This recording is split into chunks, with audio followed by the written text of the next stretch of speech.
My husband brought home his high school ex-girlfriend, said she'd be living with us, and chose her over me when I refused to accept it. So, I'm on my phone right now. Please ignore any formatting errors, and I'm using a throwaway because I don't want this on my main. I, 27 female, have been married to my husband Jacob, 28 male, for almost 2 years now, but I think we might be headed for a divorce over something that happened 3 days ago. A couple of days ago, my husband brought home a friend of his from high school, who happened to be a woman. This woman, Allison, was his friend in high school, and when we brought her home, it was around evening time. I figured that they'd just run into each other at the mall where Jacob had been, and he'd brought her home for dinner or something. I welcomed her home and treated her like I would treat any other guest, but throughout dinner, I could just tell that there was something off about this person. The way she was talking to Jacob made me feel like they had a thing back in high school, and by the end of the evening, I just wanted her to leave very honestly because she was making me uncomfortable with all her inside jokes with my husband and the way she would cozy up to him or try to touch him every couple of seconds. It literally felt like, for her, she would just find excuses to touch him on the arm or on the hand, and she was laughing extra hard at all his jokes, even the ones that were not very funny. So I guess people can tell why I wasn't comfortable with this woman.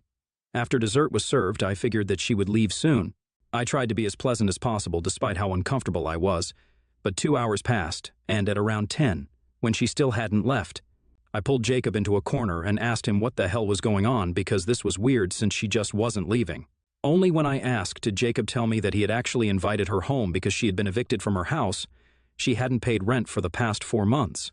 Now apparently, she was going to spend the night at our house and probably the next couple of days as well, until she found another apartment that she could move into. He also told me that she hadn't run into him at the mall like I had believed, but in fact, they'd reconnected on social media and had been talking online for weeks before this, which is how he found out that she was looking for a place to live and offered to let her move in with us for the time being. I was obviously annoyed about this and asked him why he hadn't consulted me before offering to let her move in. I also told him that I wasn't comfortable with the idea of her living with us in our home because she had made me feel uneasy throughout the evening with her odd behavior around Jacob. He tried to downplay it and told me that I was just being crazy, that he was only helping out a friend in need, but I told him that I wanted her to leave and I wasn't going to put up with this. I insisted that he talk to her and tell her to go, but he told me that he had already promised her and he couldn't break her heart this way. Apparently, all her stuff was in the car, and she had moved out of her apartment today itself. He had helped her move out, and he couldn't just tell her that it wasn't happening. He was acting really weird and squirrely, so I asked him to be honest with me and tell me who this Allison was. As it turns out, I'd been right all along about her having a thing with Jacob back in high school because he confessed that she was actually his ex-girlfriend from when he was in his senior year, and they'd broken up just because he had to leave for college. I kind of freaked out at him when he told me that, because the last thing that I wanted was his ex-girlfriend to live with us, especially when it felt like she still had a thing for him. He promised me that he and Allison were over and had been over for a long time, but that did nothing about my insecurity. I told him that I wanted out, and I wanted her out right away. I was pretty pissed off, and I sounded like it too. I expected him to take me seriously, but instead, he turned around and told me that he wasn't kicking her out. If I had a problem with Allison living with us, then I could leave instead. He told me that he was just trying to help out a friend in need, and if I was so insecure that I couldn't even handle that, then I was the problem here, and I should go. After saying that, he walked out of the room and left me alone in the bedroom. I was shocked that he was choosing Allison over me, his wife of 2 years. We'd even been in a relationship for almost 3 years before we got married, so I think I should be a lot more important to him than some girl he dated in high school for a year before he left for college. I was stunned after he told me to leave and had nothing to say for a couple of seconds. When I went back into the living room, I saw that he was sitting on the couch beside Allison, and they were laughing at some sitcom that was playing on TV. Allison even had the audacity to tell me to come sit beside them, and then she scooted over so that she'd be sitting really close to Jacob and I would have to sit beside her while she cozied up to my husband. After she said that, I left and went back into the bedroom, packed some of my stuff in a bag, and walked out into the living room. I didn't even care that Allison was right there. I told Jacob that he could either kick her out immediately and we could talk about this, or I would be leaving. He said nothing and just pursed his lips, choosing to look the other way while Allison got up and started speaking to me in a really falsely sweet voice. She told me that she didn't intend to cause any problems, that she was just an old friend, and that's how it was going to be. Then she turned around and asked Jacob, "Right, Jake?" Now I know that Jacob hates it when people call him Jake, but when Allison said it, he didn't seem to have any problem with that. I just sighed and walked out the door, slamming it shut behind me as loudly as I could. Jacob didn't even chase me or try to stop me, and of course neither did Allison, because this is obviously what she wanted all along. It was a little creepy, but once I was out the door, I decided to linger and check out what was going to happen inside the living room once I was gone. I know it seems crazy, but I really felt in my gut that this was something I had to do. Lucky for me that I did, because I could peek through the curtains since we never really shut them entirely. And I saw that as soon as I had left, Allison and Jacob sat side by side. I could barely hear it, but they were having some conversation which was definitely about me. Jacob looked upset, and after a while, to my shock, Jacob laid down and rested his head on Allison's lap, where she stroked his hair.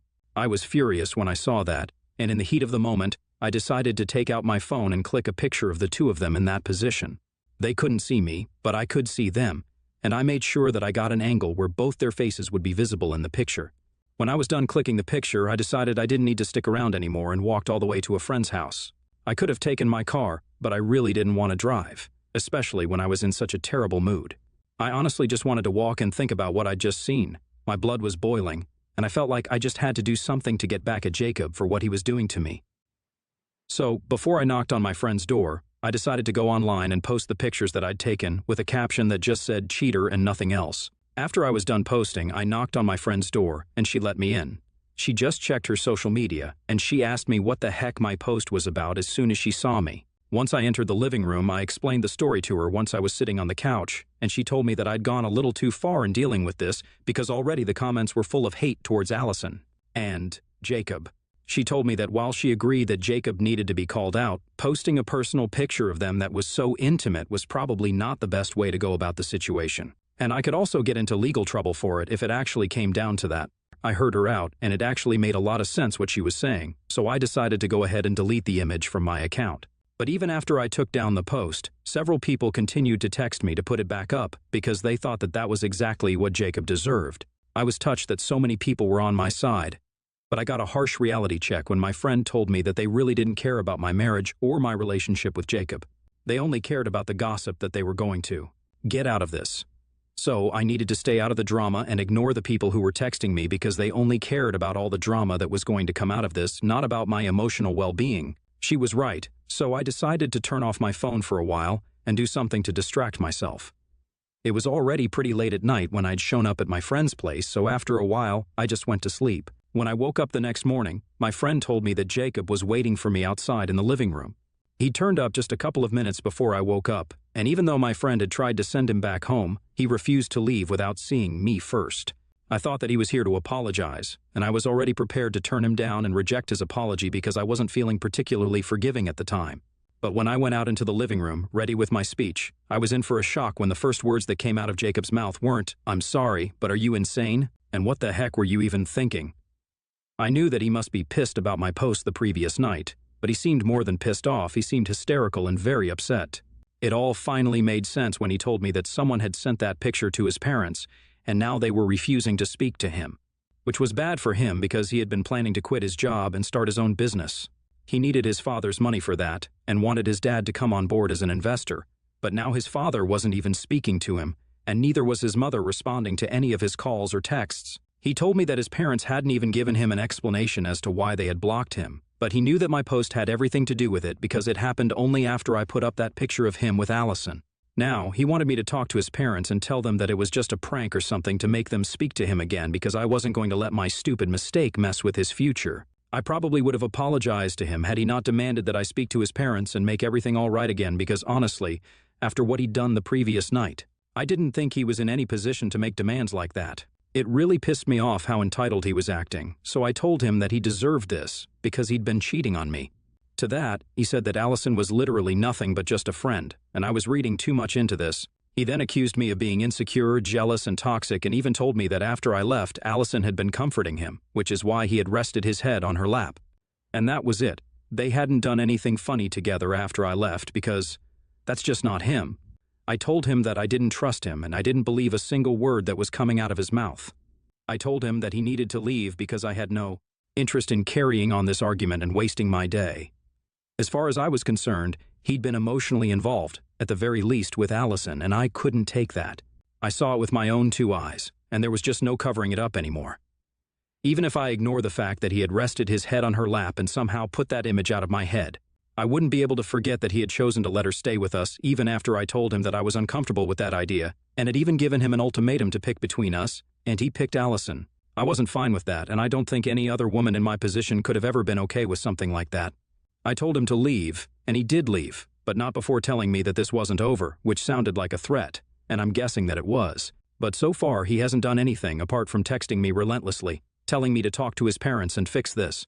My friends think that I should talk to his parents and do something about the situation because, as bad as what he did was, I shouldn't have posted that picture of them.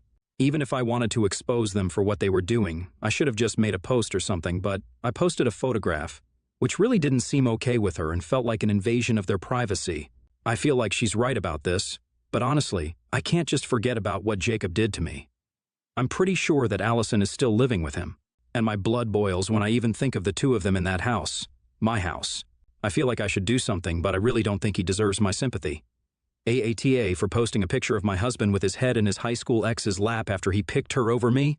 Update 1. Hey, so I decided not to talk to my in-laws or do anything about this because, like I said in my original post, I really don't think that my husband deserves anything good to happen to him right now. If he wants the situation to be fixed, he's going to have to do something about it himself because I ain't the one to go running to his parents, asking them to forgive him when I myself don't forgive him. It's been 4 days since I posted and almost a week since he brought Allison home. I'm pretty sure that she's still living with him because I created a fake account to stalk her, and I found out that all her recent stories that she'd uploaded have a very familiar background. All those pictures have been clicked in and around my house, so I know that she's still there. I can't imagine the audacity that Jacob has to still let Allison live in our house even after everything that has happened. But to be fair, everything that could go wrong has already gone wrong, so he might as well stay with her because now I think we're at the point of no return. I can't imagine myself going back to him at any cost, and he's probably not even going to try. So far, he has only been texting me to convince me to talk to his parents. I've just been ignoring all his texts. I haven't found it in me to block him yet, but I will soon enough as soon as I am ready to cut him out of my life entirely. I'm not at that point yet because we've been together for a long time, and this is very hard for me. I was angry in my original post, but now that all the anger's gone, all I feel is heartbroken because this is the end of my marriage and I know it. The funny thing is that I'd never even seen this coming. A lot of you had asked me if there were any signs of him being bored or wanting to be with another person, and to be honest, there had never been any signs. At no point did I ever think that he didn't want to be with me. His cheating on me was something I had never even imagined in my worst nightmares. It was literally that unlikely. He and we've been in love for years, and he was pretty much head over heels in love with me before he even asked me out. It was me who took a while to say yes to him, but once we were together, there was just no looking back. And now, this is where it ends.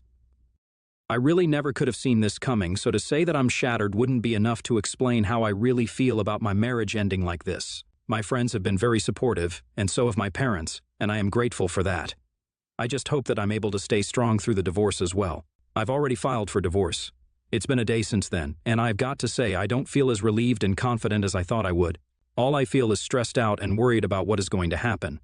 I'm still living with my friend, and I'm working from home because I don't have the energy to go outside right now.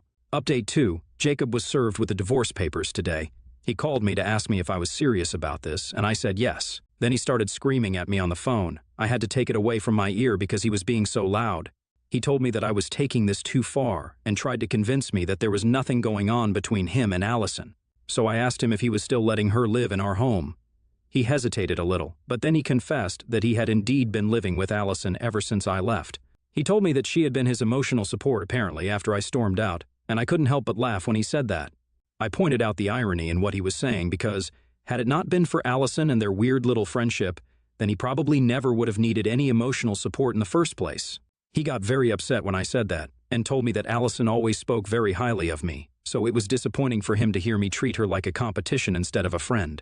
I told him I didn't care about what Allison thought about me. In fact, none of this was about Allison. This was about him and our relationship. I told him that I was getting a divorce from him, not Allison. He was the one who had let me down. I couldn't care less about that woman, even if I tried to, but I did expect certain things from my husband, and he had failed to live up to those expectations. I expected a certain amount of loyalty from him, and I expected him to prioritize my feelings and our marriage over his friendship with his high school ex-girlfriend. He told me that I was being unfair and unreasonable. He told me that Allison was literally nothing but a friend yet again, as if that was going to change anything. He then asked me what I would do if I had been in the same position as him, where a friend of the opposite gender had asked me for help, I told him truthfully that I would have tried to help to the best of my abilities, but if my husband felt uncomfortable, then I wouldn't hesitate to pick my marriage over my friendship. To me, my marriage was the top priority, and he had shown me that it was not the same for him. I would rather be with someone who I was on the same page with, especially about important things like this. He began to sound really exasperated and told me that I was getting way too emotional about these things, and that I needed to learn to deal with my feelings like an adult instead of being a baby. Crying, and then storming out without even a discussion just because things were not going my way. He tried to then lecture me about how life isn't fair and blah blah blah blah, but I wasn't interested in hearing that, so I disconnected the call. I was about to block him when he sent me a text saying that I was being immature and that I really wasn't the victim here. If anything, he was the victim because, thanks to my irrational decision to post that picture, his parents were not speaking to him anymore, and he had put his business idea on hold. He told me that he expected an apology at the very least from me, but he didn't even receive that, and instead I'd sent him divorce papers just to make him feel bad for helping a friend. So I texted back instantly and told him that I was really sorry for posting that picture. And then I said that, to make it even, I'll just post a picture of myself with my guy friends, where I'm being inappropriately close with them. Maybe that'll help him see things how I see it. And then I blocked him. So, that's done with. Update 3. Well, we're in the middle of settlement negotiations right now. There's still a while to go before the divorce is finalized, but yesterday I received a text from Allison saying that she was really sorry because she'd accidentally ended up sleeping with Jacob. She claimed that he had been having a really hard time with the divorce and everything, so she was trying to comfort him. And it just happened. Of course, I didn't buy any of it, and I knew that she was saying it just to rub it in my face. There was no way that they were doing this for the first time after living together for more than 3 weeks. But I didn't care because I was getting rid of him, and she was going to be stuck with him. She could keep him. I didn't really want him anymore anyway, and I'm sure that a guy who has cheated once will cheat again without a second thought. Besides, if he cheated on me, his wife of 2 years, then Allison would have to be pretty delusional to believe that he wasn't going to cheat on her at some point. But whatever, it's just none of my business anymore. I'm out of here.